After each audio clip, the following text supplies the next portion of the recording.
What's up? I got a question for you. If you were to make content, if you were to make videos, what would your videos be like? What would you do? Right? Maybe you already make videos. Maybe you're just a consumer. You're just a watcher. Both are amazing. I find that there's a lot of people with a lot of people with a lot of opinions. And you see them everywhere in comment sections of different videos, judging the person, the creator, for making that video. And it makes me think, about who these people really are. Who are they? Maybe you're one of these people, and I ask, if you're not making your own videos, what would you do if you did? What would you record? What speaks out to you? Because it's really, really easy to bash on someone who is trying their best, who is putting themselves out there, who is creating. Everybody in the comment section is looking for their 30 seconds of fame, hoping to ride the coattails on a viral video, hoping to have that one comment that blows up. But in reality, that person's not creating to the same level that the creator is, the person who made that original content, that original video. Or if they are, they're doing it in a different way.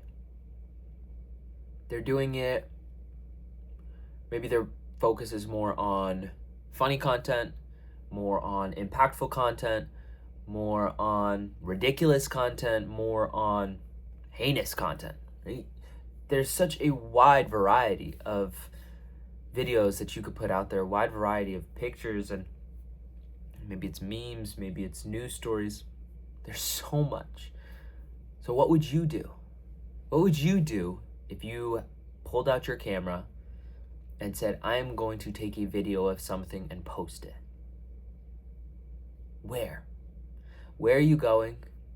Where are you posting it? What are you doing? I want you to think about that, because it's not just about videos. It's about creating in life in general. There's always going to be people to comment. There's always going to be people with opinions. There's always going to be someone telling you you are not doing it right, that they would do it better. But at the end of the day, what are we all doing? What choices are we making? What decisions have we, pursued? So I ask myself, what kind of content do I want to make? What do I feel great making? Part of what I love to do is this type of video where I just get to sit down and talk to you. Then there's also some of those videos that I've had recently where I just get to have a bit of fun.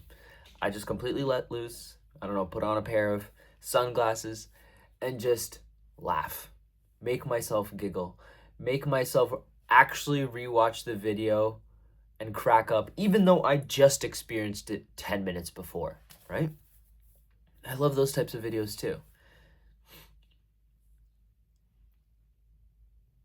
I recently got this newsletter from, I believe it was Alex Hormozi, and in that newsletter, he was talking about how he's changing up how his content is going to be created, and how he's no longer optimizing for views, but he's optimizing to reach the people he wants to reach. And his main line was, I'm making content that I want to make.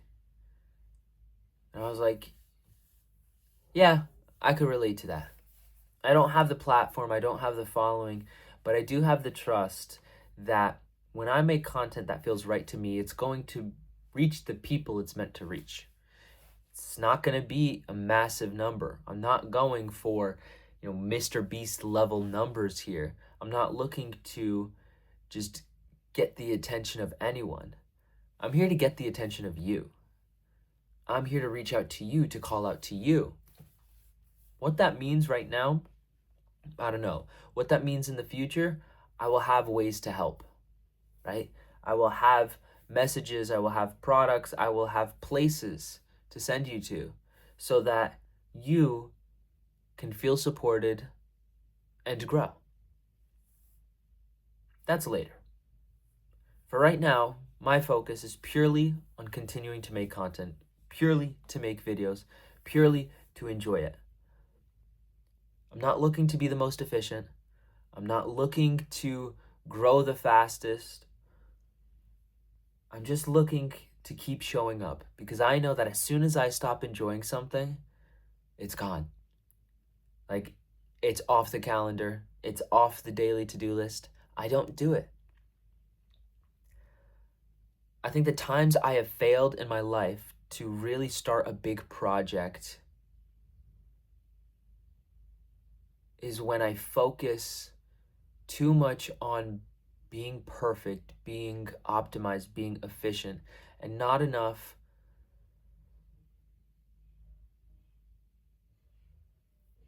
about just doing it, enjoying it, being there. Wow, wait, that's actually kind of important to me now that I think about it. Because some of the projects that I have slipped up on recently has been just that. I've wanted to do it perfectly in the very beginning, the first try. And because of that, I get kind of overwhelmed with this idea of figuring it out, and then I do nothing. Whereas the areas in my life where I am showing up, where I am doing good, where I am, meeting and exceeding my expectations are the ones where I don't try to be perfect. I just focus on showing up. And for that, I give myself permission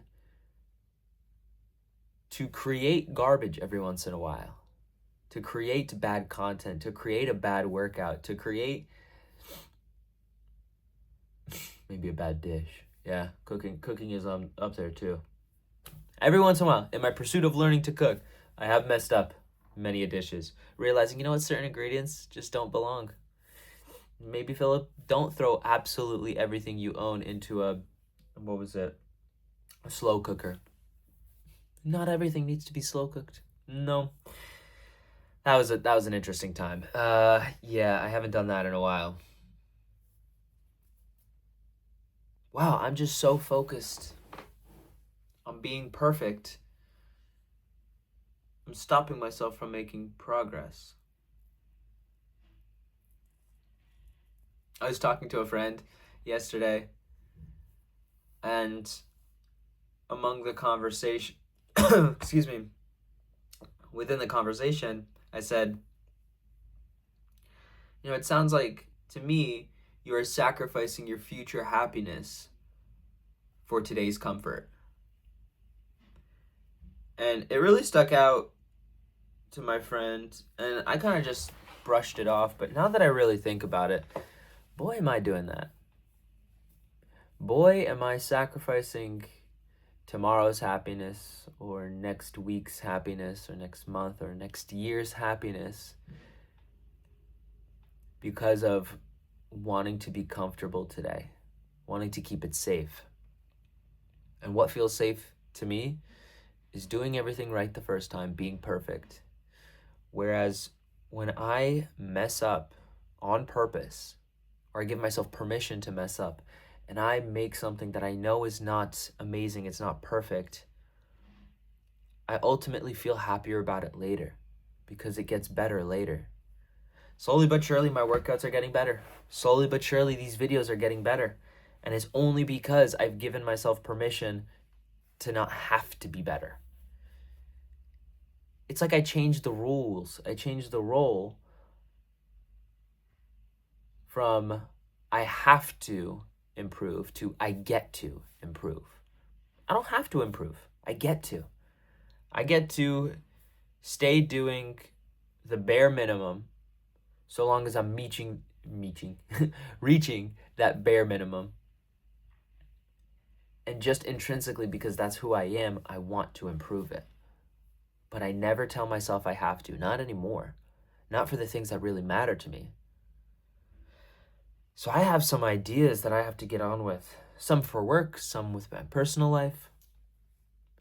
And I know that consistent, faulty action will get me much further than no action at all.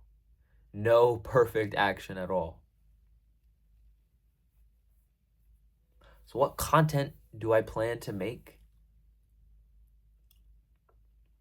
I plan to make content that feels good to me, that I want to watch, that I'm okay with sharing with the world. I make content that just meets my goal for consistency, where I get to just show up. Because I know if I show up, if the bare minimum, if the standard becomes showing up, I can improve it later. I get to improve it later, but I don't have to. I don't have to. All I have to do is show up. That's the bare minimum. For these videos, for my workouts, for my friends and family, for love. So, we're gonna head out because I'm gonna go to the gym, get nice and strong, and then get to work. Get to work on a lot of things today. I'm hoping for a good day today. I plan for a good day.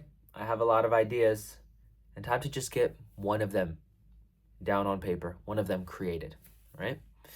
I love you so much. I hope you have an amazing rest of your day. Always remember to fill up with the love, and I look forward to seeing you in the next one. See ya.